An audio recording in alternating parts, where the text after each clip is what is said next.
All right, this is Upper Jim's Hole or Guru Hole. As you can see, it's a series of different holes, but this is the upper end of it.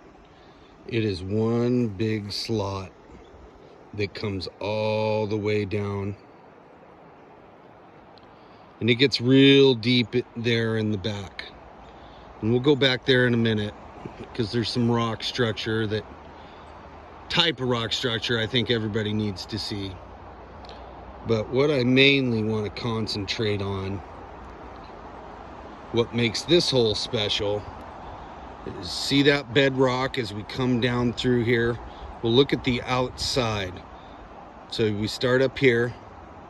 You can see those first two, actually three rocks on the outside on the left, the two in the right here in the more towards the bank. But that rock formation comes all the way down and runs tight to the bank. But more importantly, we're seeing a transition to a hole that in the wintertime is, 6, 7 feet deep, but it transitions down into a much deeper hole. And see that spot right there? We're close to the bank here. We have heavy boulders. Then you can kind of see the little rock bank over there and intermittent smaller rocks. But then it comes right down here to the sand, the loose bottom. Right there. That is what I really want you to see, is that transition from the rock to the sandy bottom. That transition right there is a magnet. Steelhead love to hold right here. Over the years, this upper end, I've probably caught more steelhead on the upper end than I have on the lower end, mainly because of this spot right here. No matter where you are, when you're doing your summertime scouting for steelhead, this is what you really are looking for. This is the holy grail of holding water. And you can kind of see this bank. You can't really see the contour, but it drops off. There's a channel right down the middle, and then it gets real deep in the back there. In fact, the fish just rose right there. So maybe we might get to see a steelhead moving up, or something else, maybe an early silver. But back in there, that's the real deep, heavy Chinook water. But right here, this is where steelhead love to hold. No matter what depth, that transition of the rock to the gravel, the loose sand, they love hanging out right in there. Especially, you can see those rocks right there underwater where a fish would love to hold behind here. This is primo, just absolutely the primo of the primo transition right here into just the best, and you're getting to see it. I wish there was more videos like this for people out there, so you could understand how fish hold, and more importantly, where they hold. And again, we're going to come back to this over the next 7 months, and so you can see this whole transition and how it transitions. And we know where fish are going to hold, like that rock on the outside over there.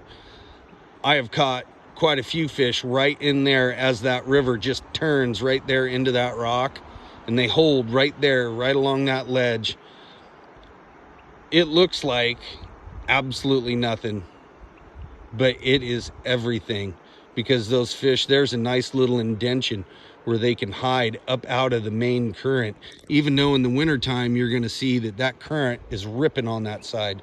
But they can hide in that little spot right there, out of the current, safely out of harm's way.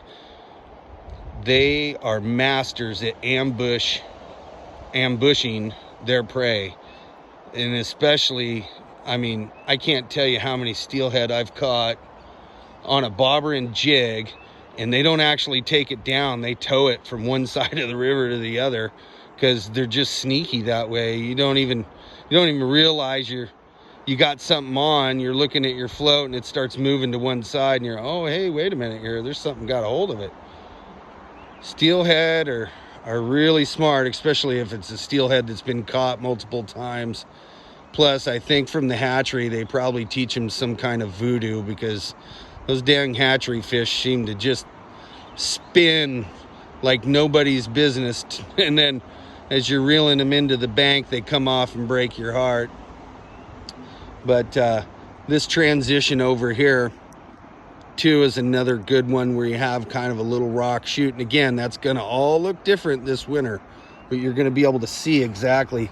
We'll take another little walk over here down the trail here so you can get an idea of this upper end structure and how it works. Nice little bug hatch going on. See that guy flying up right there? Yeah, he's trucking. But that little rock ledge over there too, see those rocks there? Again, that's gonna all have water going through it this winter. But right there, see those two logs, that point? Oh, as it drifts right into our little spot where the steelhead love to hang up and just rest up as they have to go up through that nasty stuff. One of the things that's not talked about too is holding water. Now, sometimes steelhead get real finicky. Even though they're holding, they may not want to bite. And sometimes you're going to have to make them bite, especially if you know they're there. If you've seen one roll and you know that there's fish there, they're just not biting. Sometimes you got to force the steelhead to bite. And one of the best ways to do that is with plugs. You get a plug in front of their face and they just do not like it. A spinner is another good way to get one to bite at it. They get tired of that spinner in their face. And we got some great spinner water right here, especially behind this little rock formation.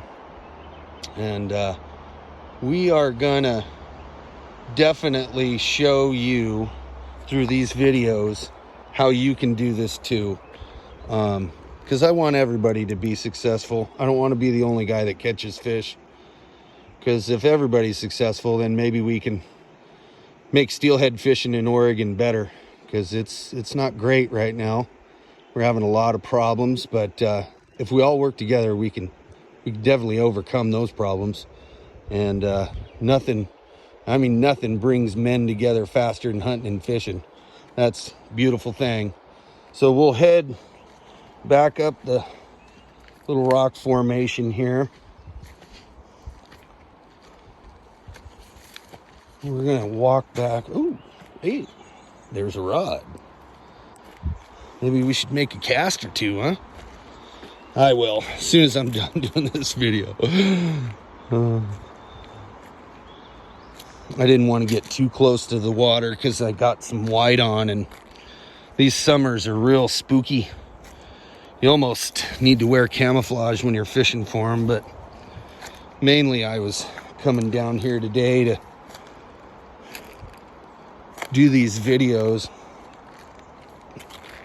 so people could get an idea of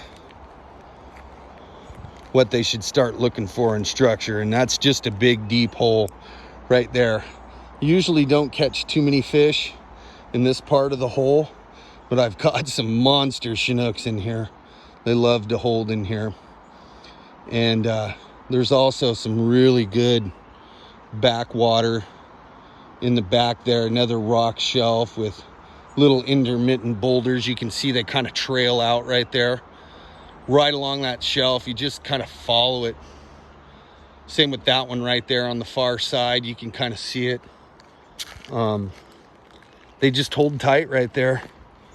And that current, and you'll see this winter, just whips through there. And it just gives them a nice little spot just to get out of the current. So this is the upper end of my hole, the Guru's hole, Jim's hole, whatever you want to call it. We're going to put these two videos together. This is going to be the first one. And hopefully you subscribe, because we're going to keep doing this for the next 7 months. And it's going to be really, really cool. You're going to get to see some transition through nature so you too can catch more steelhead. Guru out.